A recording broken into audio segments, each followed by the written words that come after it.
Hai guys, hai teman-teman, kembali lagi di channelku. Apa kabar? Semoga kabar kalian selalu baik. Hai teman-teman, lama kita nggak berjumpa ya. Hari ini kita bertemu lagi di segmen Bacot. Hari ini aku mau bacot teman-teman, tapi khusus hari ini aku mau ceritakan pengalaman aku selama aku menjadi acne fighter atau pejuang jerawat untuk kembali pulih dan sembuh dari jerawat-jerawat yang aku derita ini. Jadi untuk teman-teman yang penasaran, ceritaku itu asal mula bisa berjerawat, terus prosesnya itu gimana hingga wajahku sudah mendingan ini. Walaupun ini belum 100% pulih, tapi aku udah bersyukur banget teman-teman, karena wajahku jauh lebih mendingan daripada waktu aku sekolah dulu teman-teman. Jadi yang penasaran silahkan nonton video ini sampai habis ya. Oke teman-teman, asal mula aku jerawatan itu dimulai saat aku kelas 1 SMP teman-teman. Waktu itu aku lagi mos, anak baru ya, jadi dari SD menuju SMP kan biasanya ada mos. Di situ adalah asal mula jerawatku tumbuh teman-teman. Dulu itu tumbuh pertama kali itu di hidung kalau nggak salah dulu.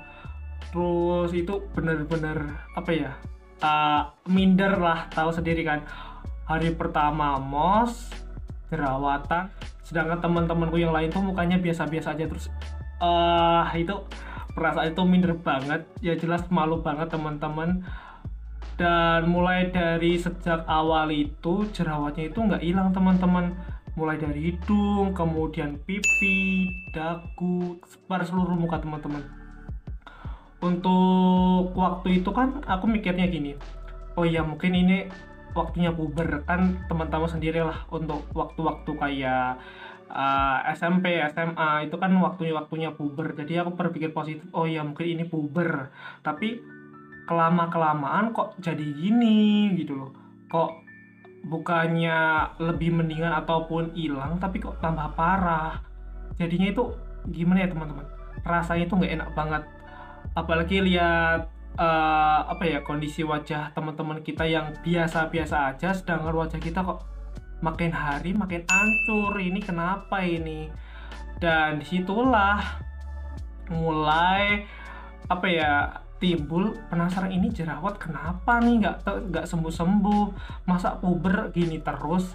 Sampai jerawatnya parah itu kan asal mulanya dari SMP ya, kemudian SMP kelas 1, kelas 2, kelas 3 kok nggak ada perkembangan baik nih, kok makin hancur nih muka nih.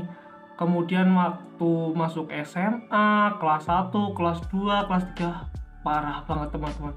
Jadi waktu SMA itu adalah titik balik di kehancuran mukaku sehingga menjadi bopeng-bopeng seperti ini nih. Itu waktu SMA teman-teman. Jerawatnya itu udah macam-macam teman-teman, dari yang kecil yang gak ada matanya, kemudian yang kecil ada matanya, kemudian ada jerawat mendem yang gede sakit tapi nggak mau tumbuh atau nggak mau gimana itu juga bingung. Kemudian ada jerawat batu juga, ada jerawat yang kayak segede jagung-jagung itu juga. Sumpah itu bikin insecure banget waktu sekolah teman-teman. Jadi teman-temanku sekolah pasti udah tahu lah, untuk anak cowok yang sering jerawatan itu salah satunya aku. Dan aku insecure-nya parah itu. Walaupun seperti itu kadang aku cuek, membiasakan diriku untuk cuek, ya mungkin ini puber ya atau gimana, atau mungkin aku kurang bersih dalam cuci muka atau gimana. Tapi aku udah mulai mencoba nih, mulai mencari perawatan. Salah satunya adalah seperti yang teman-teman bisa, ada rekomendasi dari teman-teman lah, dari keluarga lah, ada dari saudara lah, pakai masker bawang putih, kemudian ada dari lemon, kemudian ada ini itu semuanya udah aku coba dan malah tambah parah, kemudian malah tambah hancur nih muka nih.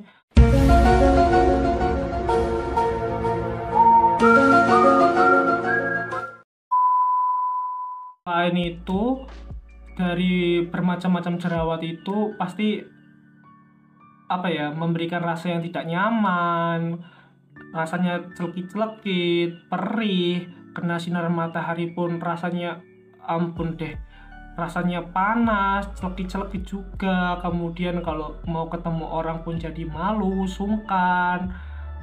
Itulah salah satu apa ya, hal yang kami cerita sebagai seorang agnofighter, di mana kami harus dituntut kuat untuk menjalani kehidupan ini. Ya, dramatis banget. Tapi emang itu kenyataannya, dan malah kami sering dinyiri kan, kok kamu kayak gini sih? Oh, mungkin kamu kayak gini, kayak gini, kayak gini. Tapi di balik itu semua pasti kan ada nih teman-teman yang agnofighter yang sudah berjuang nih tapi belum menemukan titik kesembuhan. Akan tapi karena ada tuntutan dari luar dan dalam, kadang itu bikin stres. Dan stres adalah salah satu penyebab jerawat. Jadi untuk teman-teman yang masih berjuang menghadapi jerawat, tetap semangat, stresnya dikontrol, pola pikirnya dikontrol juga, dan pola hidupnya dikontrol juga. Kemudian aku mulai mencari-cari nih, apa sih solusinya buat masalah aku, apa yang harus aku lakukan. Berhubung aku itu tinggalnya di desa ya teman-teman, nggak di kota, jadi otomatis aku mencari informasinya itu agak slow gitu loh, soalnya desaku juga agak terpencil ya, jadi ya beginilah. Jadinya aku mencari informasi yang masih sekadarnya di internet. Terus kan biasanya itu di internet kan banyak artikel tuh ya, baca-baca lah, kemudian instruksi-instruksinya gimana-gimana, terus mulai dilakuin. Ada yang berhasil, ada yang enggak. Misalnya yang berhasil nih, salah satu contohnya itu adalah maskeran pakai lidah buaya. Itu lumayan, walaupun hasilnya slow, itu bagus banget kalau teman-teman mau coba, tapi harus telaten.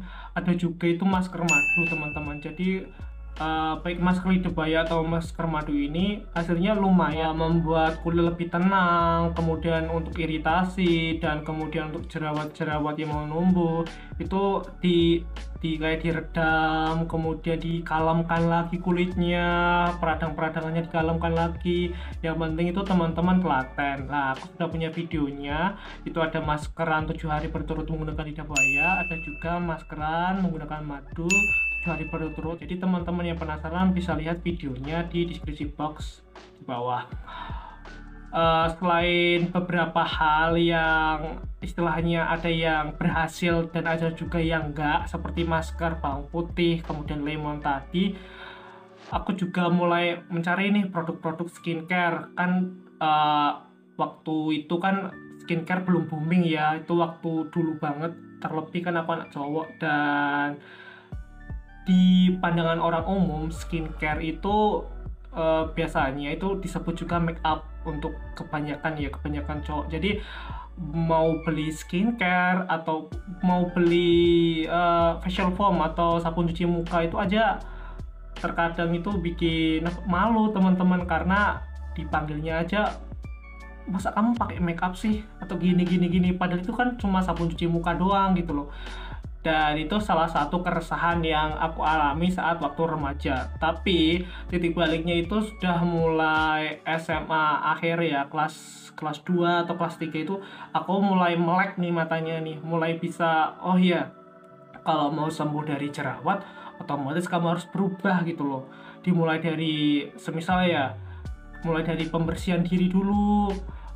Kamu sebelum tidur cuci muka enggak, kemudian menggunakan sabun cuci muka enggak, kemudian menggunakan perawatan dari pola tidur, jangan terlalu banyak begadang, kemudian jangan merokok. Teman-teman jangan lupa untuk berolahraga, karena berolahraga itu dapat membuang racun dalam tubuh dan dikeluarkan melalui keringat sehingga kita lebih sehat. Kemudian kita mengkonsumsi banyak air putih. Kemudian untuk makanan-makanan yang kurang sehat seperti yang berminyak berlebih ataupun yang lain-lainnya dikurangin, dan terlebih mengurangi makanan atau minuman yang manis-manis. Jadi faktor jerawat itu banyak banget teman-teman, mulai dari hormon ataupun kebersihan, mulai dari kebiasaan kita ataupun konsumsi kita pribadi itu bisa menjadi penyebab timbulnya jerawat teman-teman. Akan tetapi kalau diri kita yang nggak mau berubah ya gimana gitu. Sedangkan kalau kita masih abai, kemudian acuh tak acuh, jerawat itu mungkin bisa hilang suatu saat nanti, tapi mau sampai kapan gitu loh. Apakah menunggu umurmu sampai 25-30 tahun? Kan ya nggak mungkin kan. Ya kali kita mau cari kerja aja kan kadang penampilan fisik itu kan perlu gitu loh. Sedangkan kita abai kemudian cuek, ya kita mau gimana lagi buat kedepannya. Jadi saranku buat teman-teman, terutama cowok yang abai kemudian cuek sama jerawatnya, yuk sadar. Kita harus mulai berubah nih. Kita nggak mungkin kan kayak gini terus. Jangan lupa perawatan teman-teman. Jangan minder kalau kita mau beli skincare atau mau beli perawatan-perawatan lainnya di toko ataupun minimarket ataupun di tempat lainnya. Jangan minder, karena kalau kita abai sama diri kita sendiri, siapa yang mau merawat kita? Yang tahu diri kita itu kita sendiri teman-teman. Kalau kita nggak merubah diri kita, ya mau sampai kapan kita mau jadi begini, seperti itu. Jadi aku sarankan untuk teman-teman, ayolah sadar dan mari kita memperbaiki diri. Salah satu yang bisa kita lakukan ya mungkin memperbaiki dari pola hidup, kemudian menambah kegiatan yang positif. Salah satu contohnya adalah merawat diri kita. Sekian dulu upload storyku pada video kali ini. Semoga ini bisa memotivasi teman-teman. Kemudian untuk teman-teman yang sekiranya penasaran dengan perawatan-perawatan apa yang aku lakukan, teman-teman bisa melihat video-videonya di channel aku. Teman-teman bisa melihat dari cara aku maskeran, kemudian menggunakan skincare ataupun perawatan-perawatan yang lainnya. Teman-teman bisa melihat itu, dan siapa tahu dari video-video yang aku share, ilmu-ilmu yang aku share bisa memberikan solusi ataupun motivasi buat teman-teman untuk sembuh dari jerawat. Sekian dulu video dari aku. Terima kasih teman-teman telah menonton video ini sampai akhir. Jangan lupa untuk subscribe, like, comment, and share. Sampai ketemu di video selanjutnya. Bye.